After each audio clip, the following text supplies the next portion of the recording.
সবগুলি প্রথমত দুই প্রকার। এক প্রকার হলো সংসারের কাজ, আরেক প্রকার হলো ধর্মের কাজ। নামাজ পড়া ধর্মের কাজ, রোজা রাখা ধর্মের কাজ, হজ করা ধর্মের কাজ, যাকাত দেওয়া ধর্মের কাজ, কোরআন তেলাওয়াত করা ধর্মের কাজ, দোয়া করা ধর্মের কাজ, দুরূদ শরীফ পড়া ধর্মের কাজ, তাসবিহ পড়া ধর্মের কাজ। এগুলি হলো ধর্ম। ধর্মের কাজগুলি আলেমদের কথা মতে করতে হবে কেন?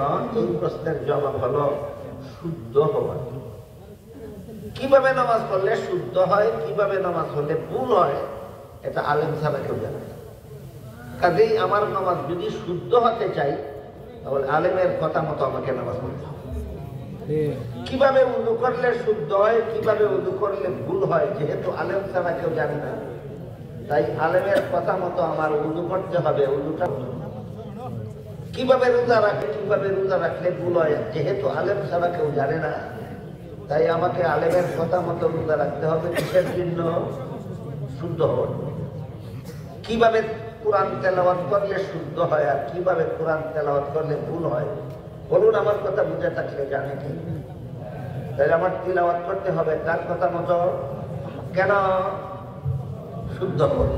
এইভাবে ধর্মের যত কাজ আছে সকল কাজ আলেমদের কথা মতে করতে হবে শুদ্ধ হওয়ার জন্য। কিন্তু সংসারের কাজ, অনেক কাজ এমন আছে যা কিভাবে করলে শুদ্ধ হয়, কিভাবে করলে ভুল হয়, এটা আলেম ছাড়া অন্যরা ভালো বুঝে।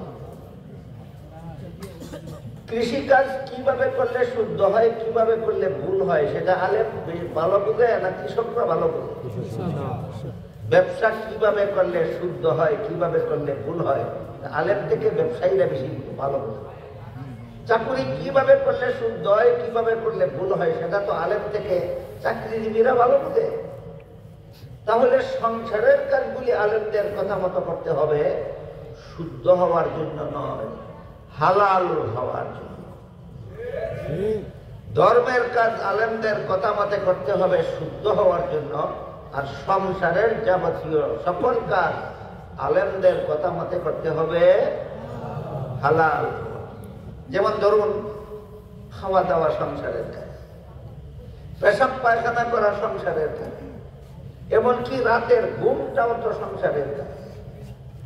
কিন্তু একজন যদি এশার নামাজ না পড়ে ঘুমিয়ে থাকে, এই ঘুম হালাল নয়। এশার নামাজ না পড়ে ঘুমিয়ে থাকা হালাল নয়, সে হারাম ঘুম ঘুমাইল। এক রাতের ঘুমাই তোমাকে জাহান্নামে না দিয়া ছাড়বে। বলেন, এশার নামাজ না পড়ে যারা ঘুমায়, এদের জীবনের কত রাতের ঘুম জাহান্নামে দিবে? এক রাতের ঘুমাই তোমাকে জাহান্নামে নেওয়ার জন্য যথেষ্ট। কাজে আমার এক রাতের ঘুম যেন আমাকে জাহান্নামে নিয়ে যেতে না পারে, এই জন্য আমি প্রতি রাতে ঘুমাবো আলেমদের কথা মতো। প্রতি রাতে ঘুমাবো কাদের কথা মতো? কি ঘুমটা শুদ্ধ হওয়ার জন্য নাকি হালাল হওয়ার জন্য? অনুরূপ হবে। আমি ততক্ষণ ঘুমিয়ে থাকবো যতক্ষণ ঘুমালে ফজরের নামাজ কাজা না হয়, ততক্ষণ ঘুমিয়ে থাকবে যতক্ষণ ঘুমালে ফজরের নামাজটা কাজা না হয়। আপনি রাত্রে 12টা, 1টা, 2টা, 3টা পর্যন্ত গল্প সল্প করলেন, চাষ চলে গিয়ে আড্ডা দিলেন, 3টার পরে ঘুমাইলেন, সকাল 9টা 10টার সময় ঘুম থেকে থাকলেন, ফজরের টাইম কোন দিকে চলে গেল আপনার খবর নেই। এমন ভদ্রলোক মুসলমান কি আছে বাংলাদেশে? তোমার এক রাতের ঘুম তোমাকে জাহান্নামে নিয়ে যাওয়ার জন্য যথেষ্ট। যে ব্যক্তি এমন ঘুম ঘুমায় যে ঘুমের কারণে ফজরের সময় জাগাতে ফরজ, জাগবে দূরের কথা, জানেই না, তার সারা জীবন ভর ফজরের সময় ঘুমাতে হবে না। এক রাতের ঘুম তাকে জাহান্নামে নিয়ে যাবে। তার ঘুম হালাল নয়, ঘুম হারাম। তাহলে আমার রাতের ঘুম সংসারের কাজ ছিল, এটা আলেমদের কথা মতো করতে হবে কেন? এটা যেন হারাম না হয়। আমার ঘুম হারাম হলে আমার ঘুম আমাকে জাহান্নামে নিয়ে যাবে। অনুরূপ ভাবে খাওয়া দাওয়া করা সংসারের কাজ। কিন্তু হাদিস শরীফে রাসূল করিম সাল্লাল্লাহু আলাইহি ওয়াসাল্লাম বলেন, যেই ব্যক্তি বাম হাতে খাওয়া দাওয়া করে তার সাথে শয়তানে খাওয়া দাওয়া করে। আপনাদের নবী জীবনে কতটা মিথ্যা কথা বলেছিলেন? একটাও না। এই কথাটা কি মিথ্যা?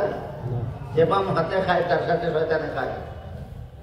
তাহলে বলুন তো, আমাদের দেশে এমন ভদ্রলোক আছে কিনা যারা ডান হাতে চায়ের কাপ ধরে আর বাম হাতে বিস্কুট নিয়ে খায়? তার সাথে কে খায়? বলতে হবে নবী মিথ্যা বলছেন, আর না হয় মানতে হবে তার সাথে শয়তানে খায়। দুই হতে বলতে হবে নবী মিথ্যা বলেছেন, আর না হয় মানতে হবে তার সাথে শয়তানে খায়। তোমার সাথে শয়তানে খাবে কেন? তুমি মুসলমান, তুমি নবীর উম্মত, তুমি আল্লাহর বান্দা। একমাত্র এই পাণ্ডিত্যের কারণে, এই পণ্ডিতির কারণে।